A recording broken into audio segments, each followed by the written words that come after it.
నోట్లో వేసుకోగానే కరిగిపోయే గులాబ్ జామున్ మనం తయారు చేసుకుందాము.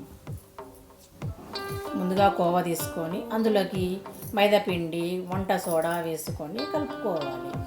ఈ మిశ్రమాన్ని మనం ఎంత బాగా కలుపుకుంటే అంత బాగా గులాబ్ జాములు వస్తాయి. నేను ఎలాగో చూపిస్తున్నాను ఇప్పుడు వీడియోలో, అలాగా మీరు కూడా కలుపుకొని పక్కన పెట్టండి. పెట్టిన తర్వాత ఒక బౌల్ తీసుకొని స్టవ్ వెలిగించి అందులో షుగరు, వాటరు వేసుకొని కొంచెం బెల్లం పాకం తయారు చేసుకుందాం. పాకానికి రెడీ చేయండి.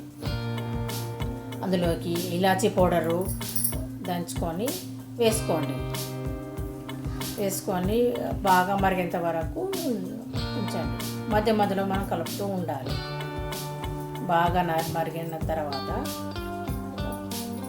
పక్కన పెట్టండి.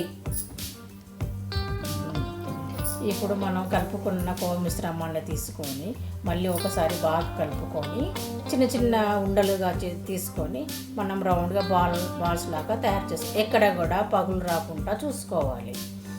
నేను ఎలాగో చూపిస్తున్నాను వీడియోలో, మీరు కూడా అలాగే చేసుకోండి.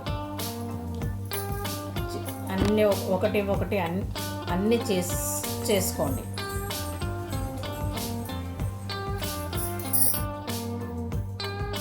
నేను ఎలా చేస్తున్నానో మీరు కూడా అలాగే ఒకటి చేసుకొని ఒక గిన్నె స్టవ్ వెలిగించి బాండి పెట్టి అందులో ఆయిల్ వేసేసి నేనైతే ఆయిల్ వేస్తున్నాను. మీరు ఆయిల్ వద్దనుకుంటే నెయ్యి కూడా వేసుకోవచ్చు. బౌల్స్ అన్నీ వేసేసి వేగనివ్వండి. బ్రౌన్ కలర్ వచ్చేంత వరకు వేగనివ్వండి. మధ్యలో ఇట్లా కలుపుతూ ఉండాలి. మనం కింద మీద వేసుకొని కలుపుతూ ఉండాలి. మెల్లగా తీయాలి. మనం ఇట్లా ఎక్కువ చేస్తే మధ్యలో విడిపోతాయి.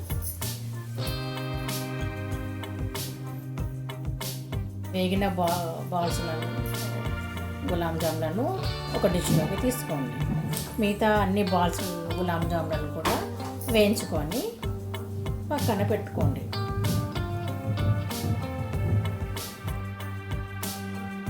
ఇందాక మనం రెడీ చేసుకున్న షుగర్ సిరప్ని ఒక వెడల్పాటి గిన్నెలో వేసుకొని పక్కన పెట్టండి. ఇందాక మనము వేయించుకున్న గులాబ్ జాములన్నిటినీ ఒకటి షుగర్ సిరప్లో వేయండి.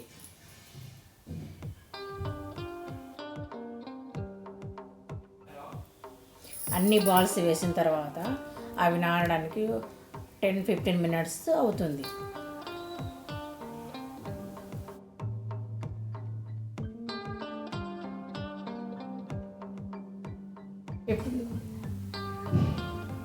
మన గులాబ్ జాము రెడీ అయ్యింది. గులాబ్ జాము రెడీ. ఈ వీడియో మీకు నచ్చినట్లయితే like, share, subscribe. Thank you.